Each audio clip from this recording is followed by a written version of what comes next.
The Kansas State School for the Blind presents KSCOMS Chat, OKO with Michael Janssen, January 6, 2024. A Zoom screen shows 14 participants. Thanks so much for joining today. I'm actually calling from New York, from Manhattan.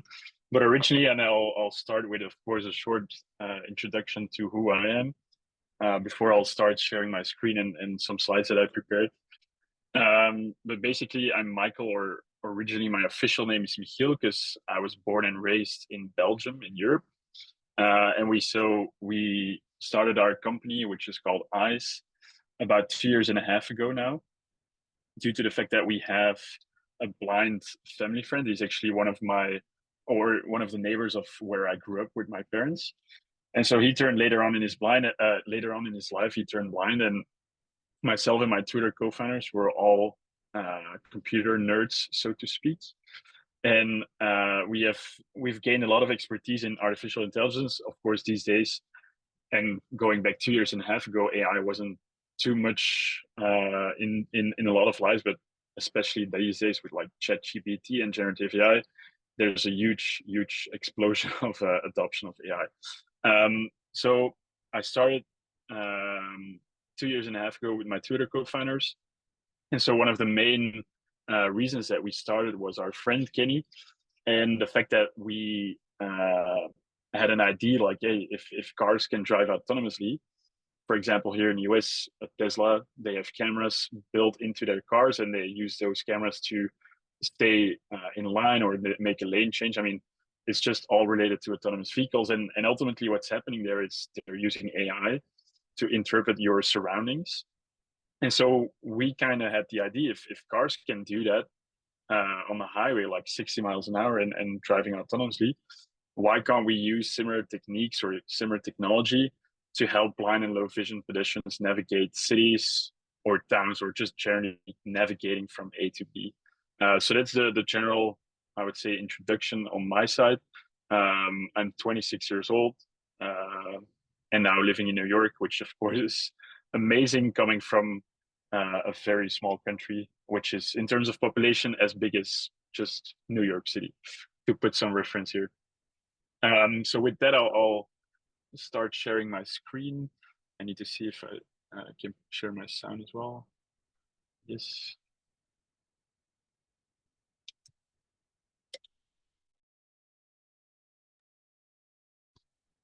All right. Perfect. I hope, I don't know, mainly that you can do like a thumbs up if the screen is presented. All right. Perfect. Thanks. So I quickly already mentioned like how we started and what we wanted to do. We wanted to help blind and low vision pedestrians navigate from A to B more efficiently, more independently. And so one of our main goals that we've set out from day one is that we actually, and I hope you guys use Waze if you're, for example, driving here. I know, of course, it's gained a lot of popularity here in the US. And so what we're building is Waze, but then specifically for people with disability. And of course, that will become a bit more clear what we mean by that vision statement. I've talked about myself, Michael, or Michiel in Dutch. And so the other two founders, Vincent, he's actually my brother, as you can see on our last name, both Janssen, or might as well say Johnson in English, for example. But on the other side, you have Willem. He's been my best friend since high school, actually. And so the three of us got together. But right now we are a team of 7. Willem and I are in US, Vincent and Mohammed, they're in Belgium. And then we have 3 American employees as well, and all of them are actually blind or low vision themselves. They've been using our product since day one, so they're like, so to speak, early adopters. And they are mainly focused on, setting out the goals in a product roadmap, as well as engaging with the community on all fronts, meetings like these, or creating content on our own social media. So it's a wonderful but yet mighty small team as of today. But of course, that is like growing as we move forward. I'd like to talk a bit first about like the problems that we've identified back in Belgium in the early days, talking with our blind friend Kenny. But ultimately, those challenges that we saw are still applicable worldwide, even. But if you think about it, and I assume you guys drive a lot, right, to a lot of clients. So you're quite often in a car using whatever navigation app like Apple Maps, Google Maps, Waze, or any other. And so if you think about those maps, it's all related to the car-centric model. So maps are built actually to drive and navigate cars, but not necessarily pedestrians. And so let alone, of course, blind and low vision pedestrians, because the technology that they're using is GPS, which is only accurate to about 20 feet, and it can be even worse in big cities like New York with tall buildings, and signal gets worse. But interesting enough, what you do, even if you put like a route in Google Maps and you say like I want to walk there, if you see where Google Maps draws a line, it's most often where cars are driving. So there's literally no focus on navigating pedestrians, and that comes down to the fact that there's just not a lot of information available on like where sidewalks are, or more specifically, no accessibility information. And it can be very broad for blind and low vision pedestrians, for example. It can be interesting to know where truncated domes are, or if they're there, or whether there's an audible signal installed. Or for people in a wheelchair, they want to know if there's a curb ramp so they can get on and off the sidewalk. So all that kind of pedestrian focused information, and specifically then related to accessibility, is just not right there out of the bat with using all these navigations apps that we are familiar with these days. So that's one of the let's say general challenges, which I'll talk a bit more in depth as we go, of course. And so our mission, which our company is called EYES, and although our product is a bit called differently, but I'll come back to that. But EYES stands for artificial eyes, because of course we're using AI, and there's the link with the blind and low vision community, so hence artificial eyes. And so what we want to do is basically reinvent that navigation, because again, navigation is for cars, not for pedestrians, and we want to change that and bring it to the pedestrian-centric focus. And so there's a lot of people around the world, so globally, that have a mobility limiting disability. So it's blind and low vision, but also people, for example, in a wheelchair. And so there's 1.4 billion people. So it's a lot of them. And that's what our mission is, to try to empower them to live their most independent life. What's important for today, because although of course we have a pretty significant vision, of course you can't do everything at the same time. And so one of the main challenges that our blind friend Kenny in Belgium told us, and a lot of people still tell us today here in the US, is the fact that, or it's relatable to accessible pedestrian signals. So one thing that we were kind of surprised of in the early days to learn is that not a lot of the pedestrian crossings do have an APS or audible signal installed.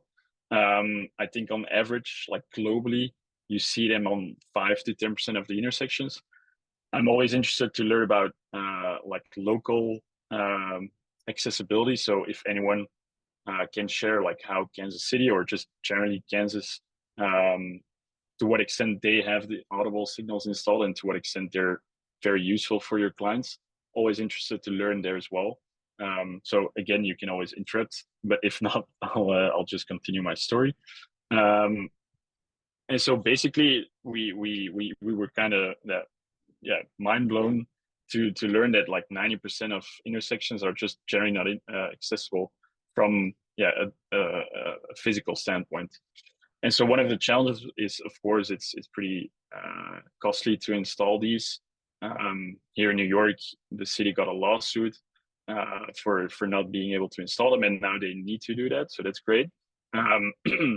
But ultimately, what we saw with these APSs, although they are installed, it can sometimes lead to some confusion if there's multiple of these APSs making sound. So it's somehow not always easy to link one sound with the direction of travel. So that's one thing. again, I don't know to what extent that's also true for Kansas. But what we see as well, and it's one of my main hobbies here in New York, to push every APS that I come and see to learn like whether it's working or not. And for me personally, it's been a hit or a miss in terms of like whether they work or not. So there's just generally a lot of things that we saw with the physical way of making things accessible that wasn't really efficiently and sometimes also not the ideal solution. Because what we and even this week, because I'm talking so much with our users, a lot of people just generally tell us like I have no idea if there's an APS available because they're supposed to provide a locator tone, but that's also not always the case. So for a lot of people, they just generally rely on O&M as you're supposed to do to follow the flow of traffic, your parallel flow. So that's pretty crazy if you think about the fact that a city then installs it. It's so costly, but people just generally don't have the information that they're installed. So if anyone wants to add something here and wants to share something about their experience using APSs or from clients, happy to hear that as well. I'll maybe just quickly pause for a couple of seconds to see if someone wants to share something. Sure. We have several O&M instructors who work in Kansas City or anybody else across the state. Does anybody want to share anything about the APS? Sure. This is Leah Enred. I work mostly in the Kansas City metropolitan area, but I am in some more rural areas, north and south of the city. And I'm sure like in New York City, it kind of just depends on the APS, whether it's working or not. I feel like honestly, a huge challenge for our students and our travelers isn't necessary. It's locating the APS and staying lined up with the intersection after activating the signal. So I don't know if you have more, if your app has more ways to address that, but I guess that's a challenge. Most definitely. Yeah. That's indeed also something that I hear all the time, and actually with the same user that I talked to this week, she also mentioned it. By the time I push it, go back to lining up myself, the cycle has already gone through, and it's again the don't walk phase.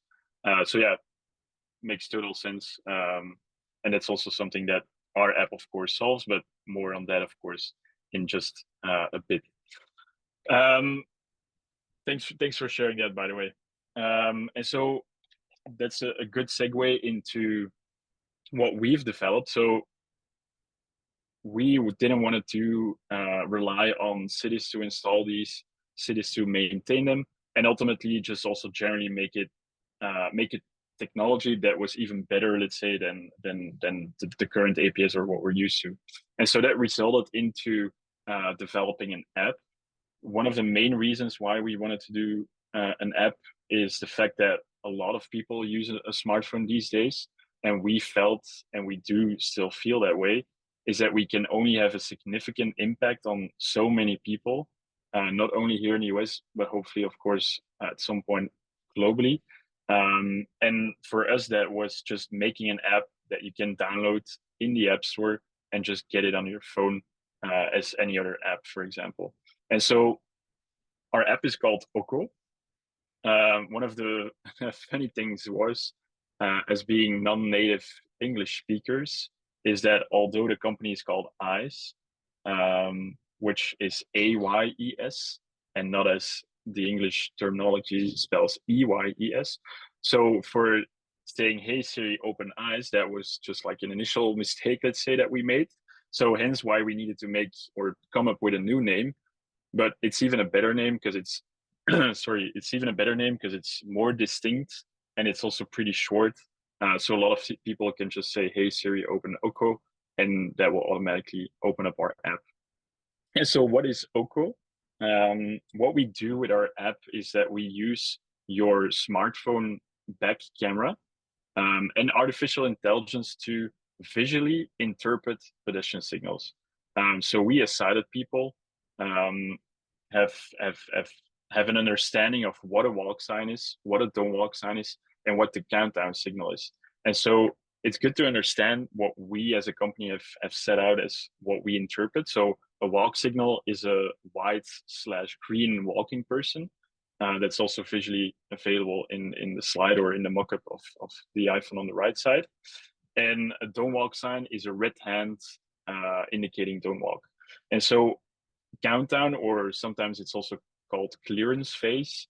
Maybe that's more of a traffic engineering term, but basically it's either a flashing hand, so the same red hand, or a red hand with the amount of seconds counting down. So these three phases is something that we interpret and then bring that information back into a more accessible format.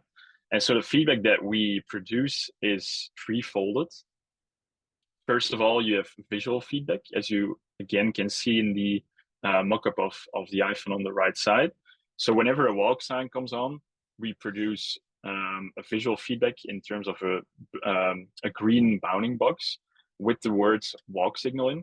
And the same is true for don't walk sign and countdown sign. And I have a good example just after this to show that visual as well. So visual feedback is great for people that still want to leverage their wrist features, because they can basically look at their phone while they're trying to interpret the light, which is sometimes easier than trying to see a light, which is like, I don't know, 10, 20, 30, 40 feet away, depending on how wide the intersection is. And so that's the visual feedback. Second of all, you have an audible feedback.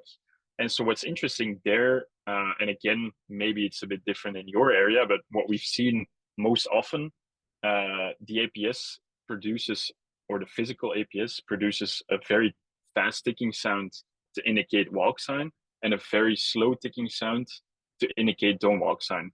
And so that's exactly what we've implemented into our feedback mechanism as well, to make it very seamlessly or intuitively, let's say, that you can use both the physical APS as well as our technology. But again, as we are learning every day, of course, and that's already from a couple of months ago, people just didn't really understand what the fast ticking sound and the slow ticking sound meant, because they weren't really used to the physical APS. And so for that reason, there's an extra audible feedback where a voice just says constantly walk signal, or don't walk signal, don't walk signal. And so by default, you'll both have a beep and the voice telling you the status of the signal. And that's something that you can configure later on in the settings. You can only do the beep, only do the voice, or by default, both at the same time. So that's the audible feedback.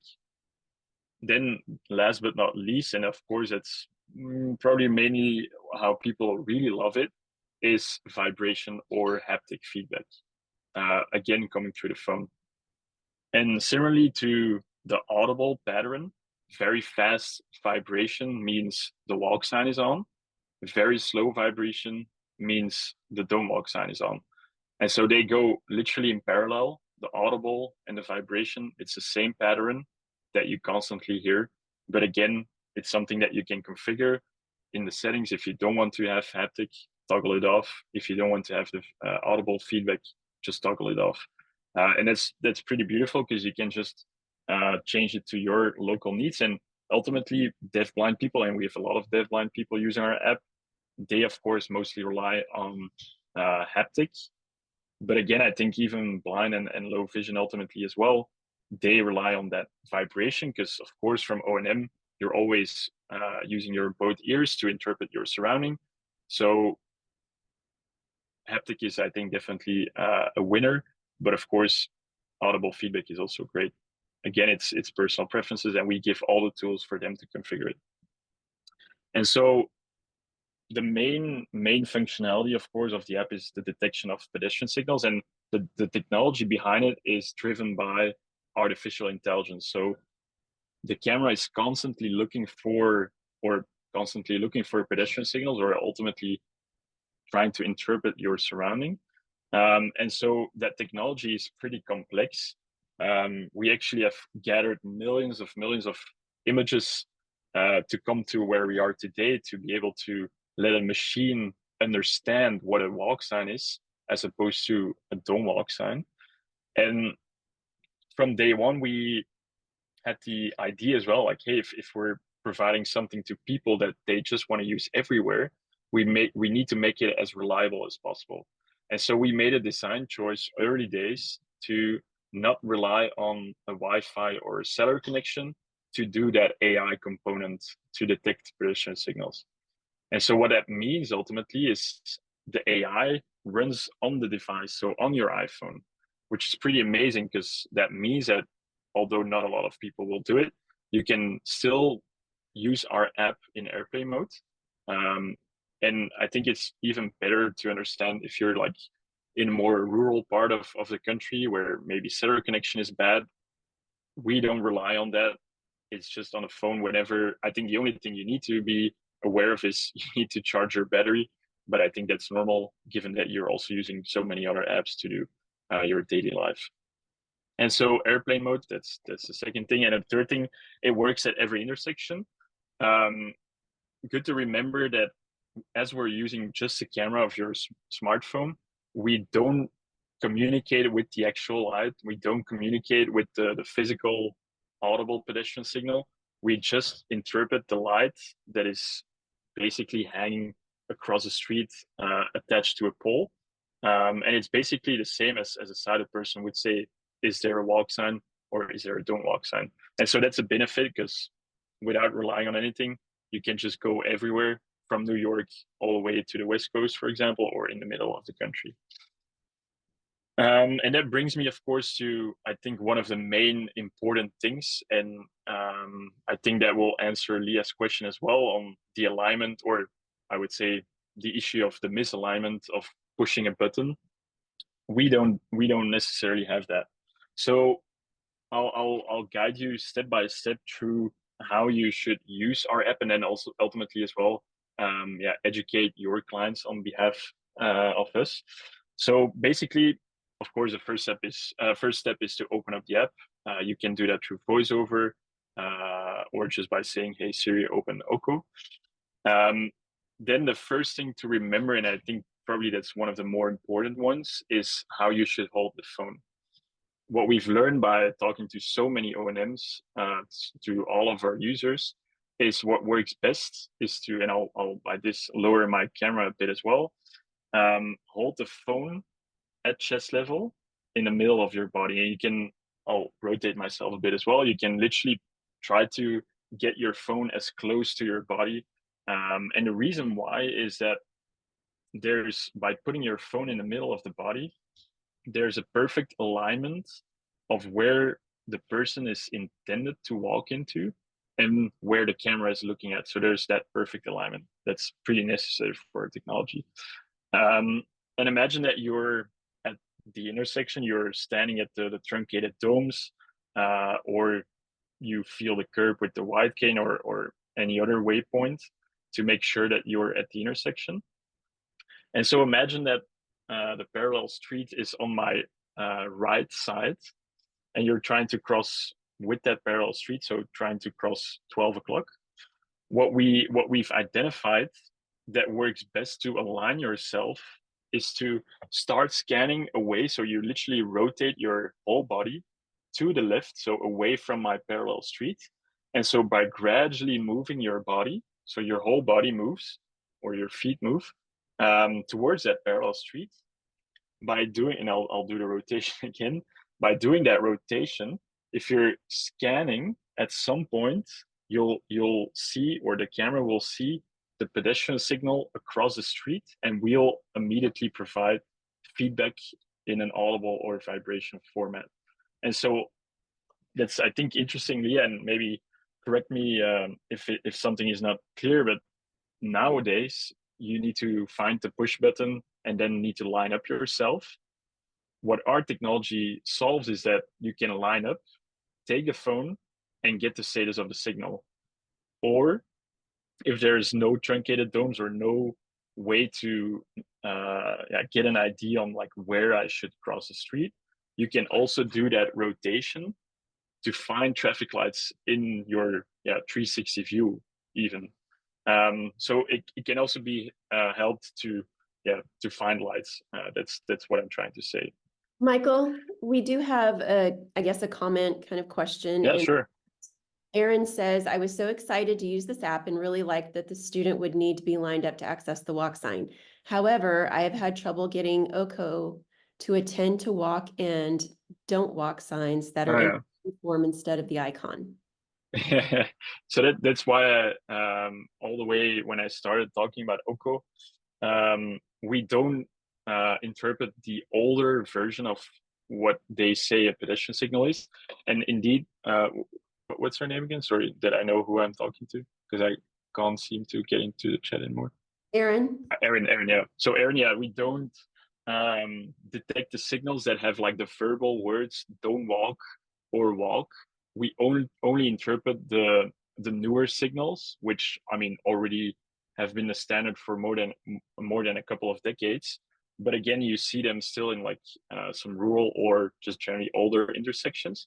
And so basically, we don't, or I think we will never be able to do that because it's just too much work for us to, yeah, basically try to recognize these older signals because there's just not many of them. And at some point they will be changed up whenever they do, yeah, new retrofitting to intersections. So that's a good thing to remember, that we only interpret the walk icon and the red hand to indicate both walk and don't walk. So written form factors of a walk signal we don't interpret. So I hope that answered your question, Aaron. But I have no idea how much I'm actually wondering how often you come across these. Is it like more than 1 out of 2, or would be interested to learn there as well. Aaron, are you able to hop on, or would you rather chat? Oh, this is Erin. I was just going to say that it's pretty common in downtown KCK near the State School for the Blind. We have a lot of older intersections. So we've been trying it and working on it. And I think Michael, or I'm not going to say it right, but you and I have chatted with students too a couple of times, or one of your coworkers. So I just wanted to make sure that I hadn't missed anything if it had changed. So no, yeah, I mean, yeah, I'm not one. I mean, yeah, it's hard for us to, because the thing is, we're trying to let our AI understand these specific signals that have the words. The thing is that we need to have a lot of images of those intersections. And personally, I mean, yeah, maybe that's just generally biased, right? I'm in New York, so I haven't seen one of those. Although I'm traveling a lot as well, I haven't been able to see them so often. So that's our problem, right? We can't get enough data to try to support it. And I think ultimately we hope, of course, that the traffic engineers will change them up for other ones. And indeed, as Jenny mentioned, might be an opportunity to advocate as well for getting those new pedestrian signals installed, which are ultimately, I think, beneficiary for all pedestrians. And Jenny also asked if, oh, did you see that? Yeah, I just saw. Yeah, are the words colored red, white? I don't know. Maybe to clarify, is it? You mean our app or the words, or is it still related to the physical light? So this is Jenny. I don't remember if the words are colored or if they're all white. So I was just asking. They're colored. They're colored. It's white for walk and that red kind of orangey tint for don't walk. Okay, I couldn't remember, and then I was thinking, would it for Michael or Michael or? Yeah, Michael is fine. Is it easier to write data for the colors versus the words? Like if it saw the white color versus a red color? Yeah, good question. So without maybe going to too much detail on like how AI works, there's just so much more that goes into recognizing certain objects or words or whatever you're trying to recognize. So it's not that our technology is like going to look for colors, although that might be some sort of like portion of it. You're always, I mean, AI is basically how we're trying to replicate how a brain works, right? If you ask yourself, like, what is a walk signal to me? I mean, and how am I trained to know what a walk signal is versus something else? And basically, there's probably a combination of color, the icon that you see, the height, in which setting it is, to really make what a pedestrian signal is. So it's pretty hard to go just for colors. But again, yeah, in general, it's just hard to get those physical lights that Aaron mentioned, and make them accessible through our app. I hope that answers your questions, Jenny. But if not, feel free to unmute or chat with me. I mean, I don't know how it works. I was just thinking it might be something to look into if there's a way to include a color recognition. Again, I don't know how it Yeah, works. Just a thought. yeah, It was an idea. yeah, sure. I mean, I love thinking, or when you guys think along, but ultimately, just, I mean, the technology is so much more complex than only looking for colors. Because, I mean, if you use maybe a seeing AI app or something else, and you try to say, what is the color of my shirt? Will it do a great job? I don't know.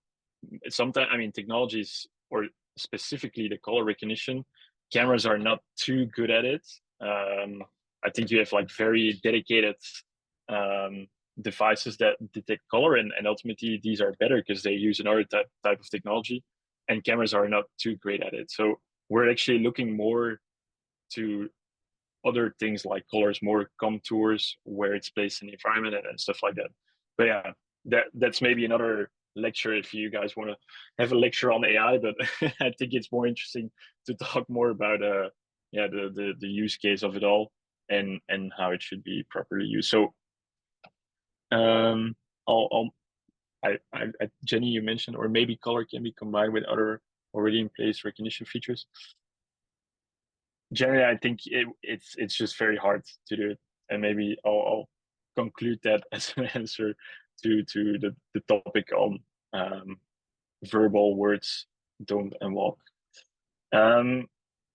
So I talked about the the orientation aspect. So you're rotating your body from away from the intersection towards your parallel street to get the orientation and to line up yourself. What's interesting is something that the APS also doesn't provide is some people tend to veer off into traffic while they're crossing the street. So again, it's tips and tricks. It's up to the user if they would like to use it like that. But what happens if you hold the phone at chest level and the walk sign comes on? We provide the feedback. You're also relying on O&M on all of your skills, and you decide, I'm getting in the crosswalk. What happens if I'm now trying to mimic myself as I would be walking, and if I'm rotating or I'm veering off, whether it's left or I'm veering off to the right, again, that alignment of the phone and the camera and my movement leads to that if you're veering, the camera can't longer see the light across the street. And so what happens is that the feedback that we produce automatically falls away. And so for those people that use it in that way, they know, hey, I'm veering off because I did get that constant feedback telling me the walk sign was on, but now something happened. And so again, by moving either your upper body or your complete body, the camera will pick up the light at some point again, and will produce that feedback again. So that's pretty useful to help people to stay in line basically and get that straight crossing. I think for added convenience, of course, people are already using a wide cane, they're already using a guide dog, they might as well need to carry a bag or something else. What works well for a lot of people is using a sort of a lanyard, which ultimately just holds the phone around the neck, or some people use it around the wrist as well. So the phone is literally hanging around the neck and ultimately does the same thing, right? The phone is in the middle of the body, and you can do that same rotation and sweeping, so to speak, to understand and to get the status of the signal. So that's how to use our OKO app. And so now I'll just briefly give you an idea on what the type of feedback is, both in an audible and a visual way. Of course, haptic is not possible through this medium. So I invite you all to try it out yourself to feel the vibration coming to the phone. I should have shared the audible feedback, so I hope it comes through, but if not, just let me know. So whenever a walk signal is detected, you'll see the green box with the letters walk signal, and then you'll hear an audible beep as well as a voice saying walk signal. Walk signal. Walk signal. Walk signal. Now I'll maybe do it again because it's a very short portion or fragment. Walk signal. Walk signal. Walk signal. Don't walk signal. Don't walk. Don't walk. That's too soon. So the very fast ticking sound and walk signal is by default there. But again, as mentioned, you can configure it in the settings if you only want to have the beep, and you can even play with like the intensity of the beep. You can change that. And so for countdown signal, it's the following type of feedback. Countdown signal. Countdown signal. Countdown signal. Countdown signal. Countdown signal. And you probably may ask yourself, like, why the hell does the OKO app provide me whether the countdown signal is on? So basically, of course, we know, and we always say that to all of users as well, you should always initiate your crossing or wait for the next cycle to come and to cross with the walk sign. But interesting is, imagine that there's two scenarios. You're coming to an intersection and the countdown signal is on, you pull up the app and the countdown signal is on. For them, they have a better understanding where they entered the cross, when they approach the intersection and which phase of the signal it's already in. So they know from countdown, it will go to don't walk and then to walk. That's just generally interested probably, or for some, it's interesting to know. And in addition to that, as a second example, if the walk sign comes on and it's a very broad intersection, when you're crossing, it can happen that the walk signal changes to a countdown signal. And so again, our vision is that we always want to provide what's happening in the physical world and try to bring that information back to you. So the countdown signal is not there to hurry up people. It's the opposite is even true, because the amount of seconds that are literally counting down has been calculated based on an average speed of a pedestrian crossing the street. So you have enough time, but we just merely want to get that information in. And again, that continuous feedback helps you to stay online, in line, and help you to not veer off. And so the don't walk signal is as follows. Don't walk signal. Don't walk signal. Don't walk. I'll maybe play it again because it's a very short fragment again. Don't walk signal. Don't walk signal. Don't walk. So again, that very slow beep, and the voice telling you don't walk. So that's all there is. And so the beeps that you've all heard for all these three statuses, the same is true for the haptic as well. So try to play it around in your area before teaching it to others. Down signal.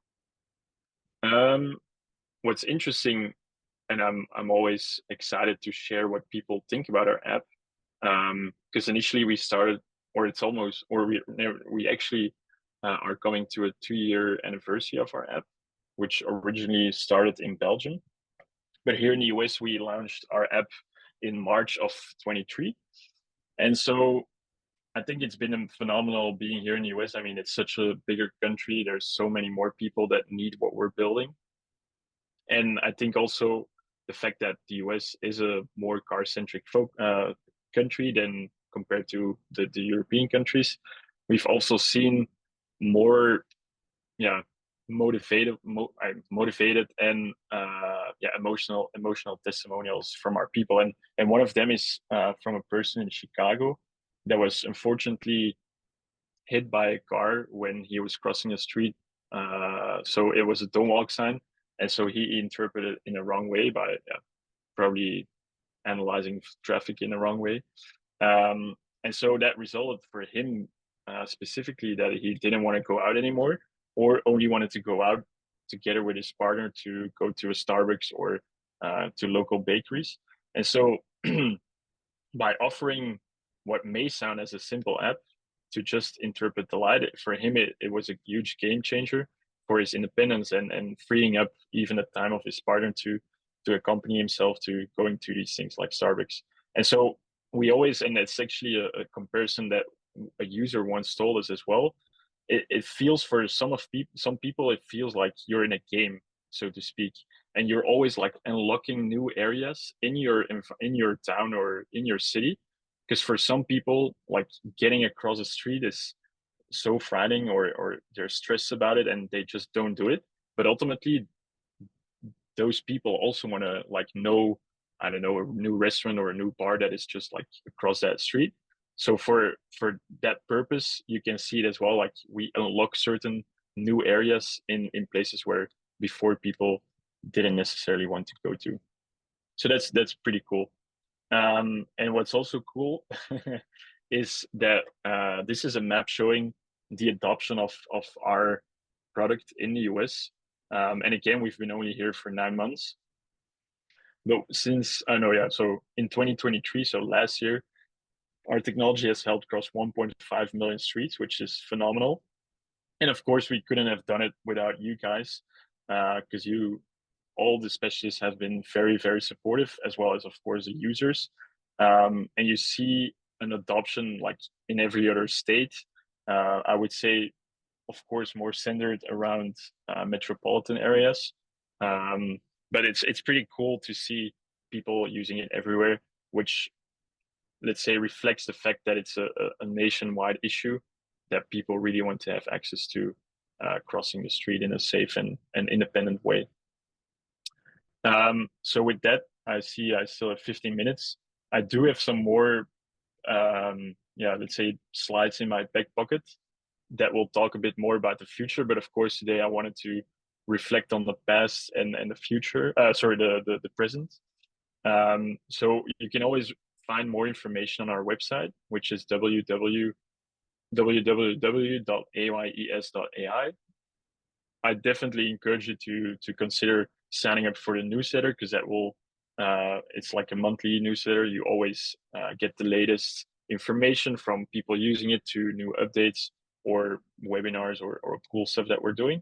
You can use this QR code to go and check out our app. I haven't told you guys, but it's a free app. So, I mean, there's at most no barrier besides having a smartphone. And you can always reach out to me. I think mainly you can also share my details, but I mean, they're here as well, which is michael@ayes.ai. Or if you want to give me a call or text, I love to hear what you guys are thinking. Or if a client of yours ever want to reach out, please let them do so. So my number is there as well, 929-561-4769. So I'll open the Q&A session to see how many questions you guys have, because I mean, I imagine that's a lot of information that I've been told you guys in the past 45 minutes or so. And then I'll see at the end if we still have a bit of time to cover the future of OKO. Well, thank you, Michael. That was a lot of really good information. Your map with all the little dots, I loved seeing that visual. And Penny in the chat, she asks, this app is used only for familiar signalized intersections, correct? I would say on average, yes. Because right now there's no way for people to, I think, upfront know whether they're approaching an intersection that will be signalized or not. But I think it can be an interesting habit, and some of our users do that. Whenever they're approaching an intersection, they'll just open up the app and see if there's a light. So to speak, to learn a bit, like, is this intersection signalized, or there's no signal, and probably hence there's a stop sign control intersection. I think that's part of the future, but I won't go into that already. I'll just stay focused a bit more on Q&A first, but there's interesting things happening related to your question as well.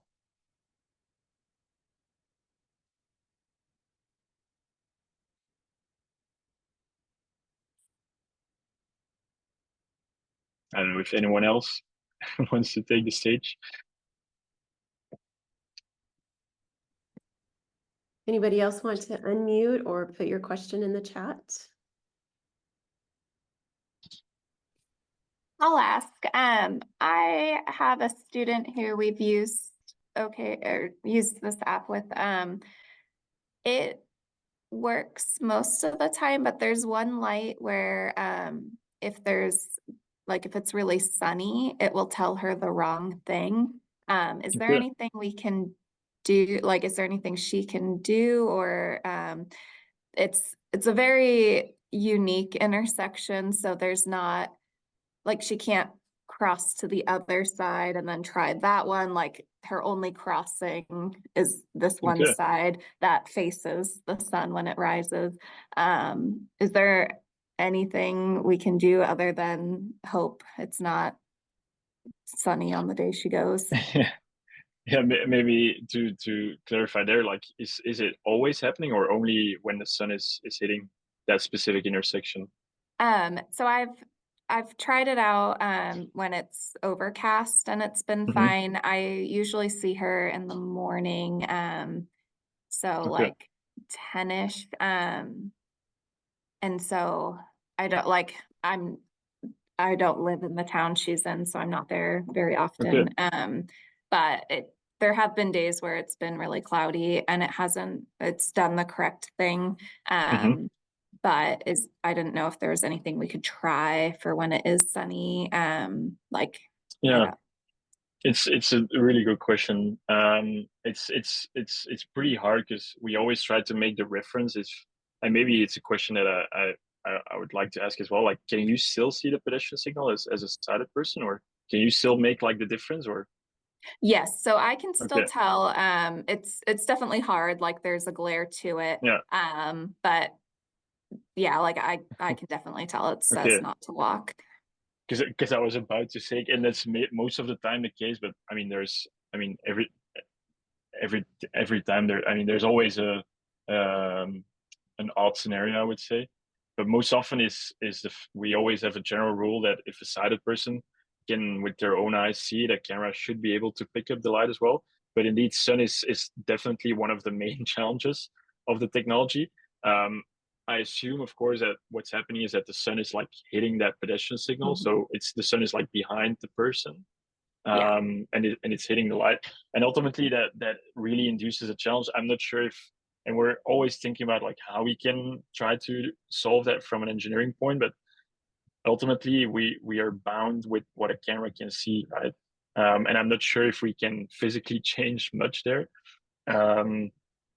Other than that, I think it's definitely interesting if you ever yourself or your client that they report feedback, which is like a button all the way bottom left of the home screen.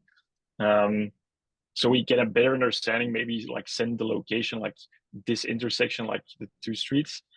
Most of the time we go to Google Maps to see what's going on. But again, I mean, here it's something that sometimes comes up. I don't think right now there's much to do about it. But other than just always trying to report those issues. Okay. But thanks, that's a wonderful question. Well, Michael, I have a question. With your map, it showed more concentration in metropolitan areas. So as a company, how do you try to reach the rural areas? Sorry, I had some cough. So how do I reach the rural areas? That's a good question. So, I mean, we're trying to put all our resources in education on all fronts, whether it's like the blind organizations themselves, directly with the consumer, or, and I think this works best, the webinars that we're doing today. We feel that once we have instructed O&Ms, TVIs, or any specialist that really works with clients, and ultimately maybe the end user of our app, that's, I think, a beautiful way to look at it. Because of course, our app has or needs to have some sort of like education. And although it can be instructed in a couple of minutes, if you know how to use it, it's always harder for us to do that like within our app because we've seen people just skipping through onboarding, not reading it, and then going into an app which ultimately they don't know what it does. So that's been some sort of like frustration, and hence why we're more on the route that we're doing now. And I mean, there's still a long list of people that we need to reach, because there's, I think, roughly 4,000 to 5,000 orientation and mobility specialists. And I mean, today we're with 18, so there's a lot of work still. And I have been going to a lot of the AAR conferences, the state conferences, past 4 months. So I've been to places definitely, and we always hope to, if we get the word out like locally, that they will bring and support us, of course, in that local adoption, awareness, educational part of it all. So I hope that answers your question, but ultimately, I think that's the $1 million question. How do you reach people, not only in the rural places, even in New York? I always think like, I mean, how do I reach my people, and how can I let them know that we exist, and see if that's something for them? So yeah. Okay, thank you. Yeah, my pleasure. Any other questions?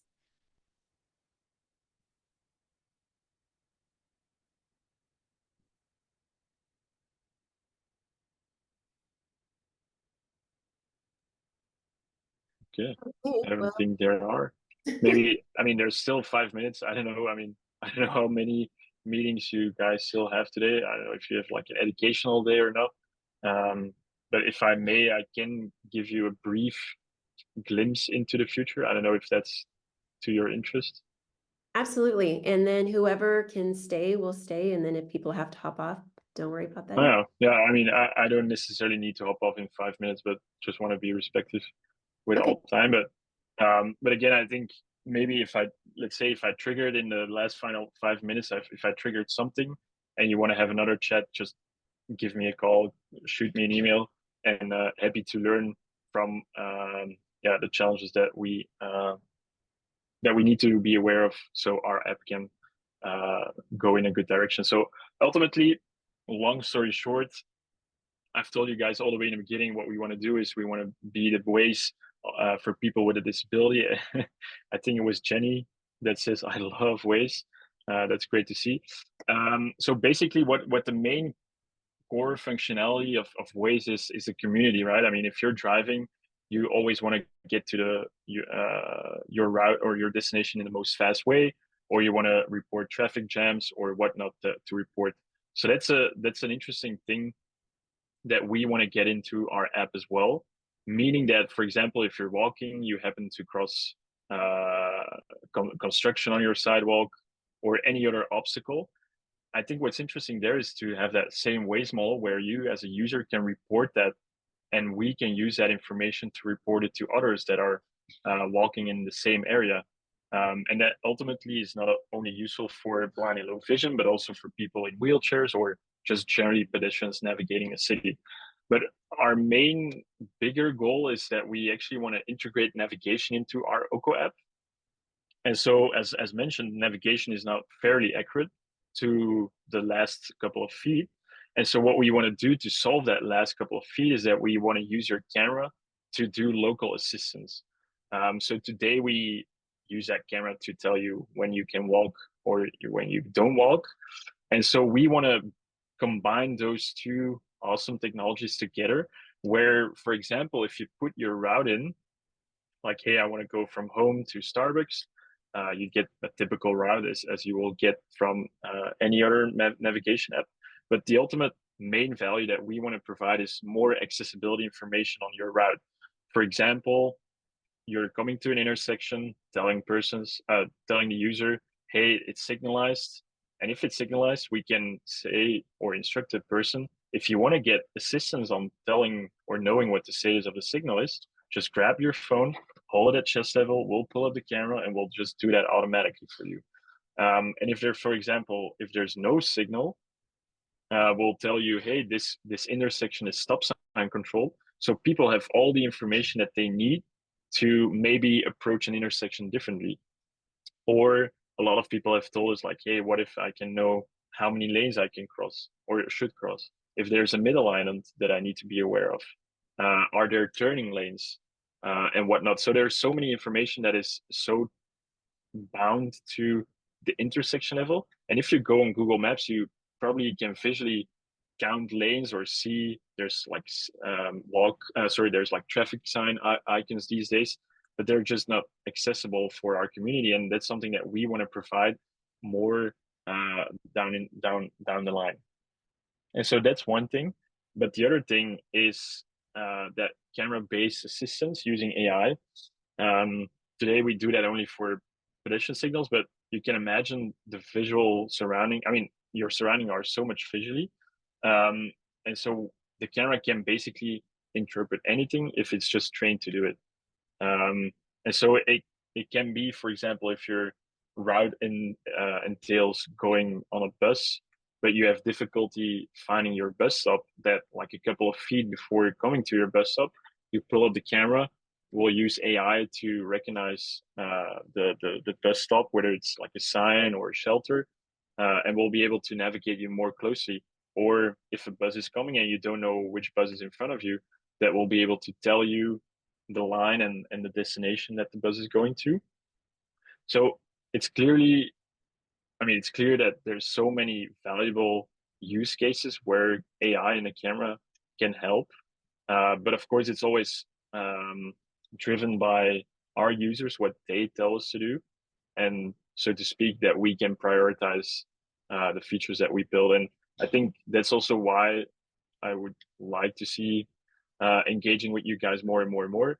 So we learn also from a specialist perspective, because you're seeing so many clients and all clients are differently.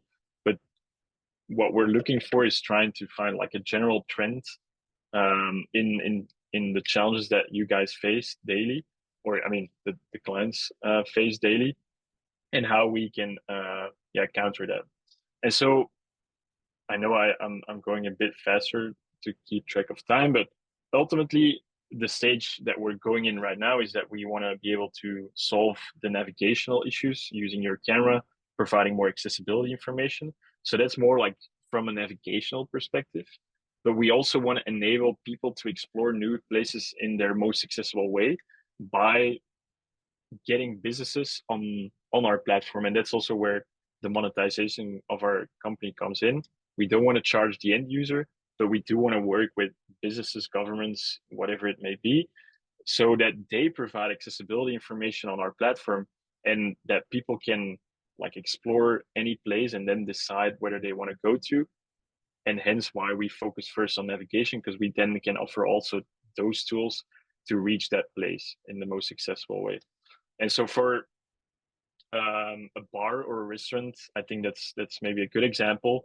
It can mean that without going to try to find the menu online, try to use an app by scanning the menu, we just want to provide that immediately within our app, available in the most accessible way with voiceover or screen readers. So you can check out the place as anyone else does, see if there's an accessible toilet or restroom, or anything else. And I mean, this is more future music, so it's not very like shaped already, but I think that would be an awesome value to offer to our users or to our end clients. So with that, that's a brief high level understanding of where OKO is going to evolve into. And we're actually starting to beta test some of these features that I've told you guys already here in New York. And the main reason why is that we really want to be as close as possible to our users, meet them in person as well, to very quickly iterate over things that we're building. And ultimately, that's something then that will be launched in across the states. So that's all I had to say today. But unless there's more questions or any things that you wanted to ask still, go ahead.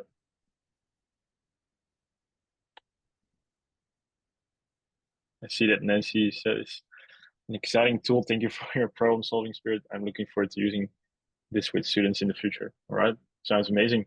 Let me know what you think and what your students think.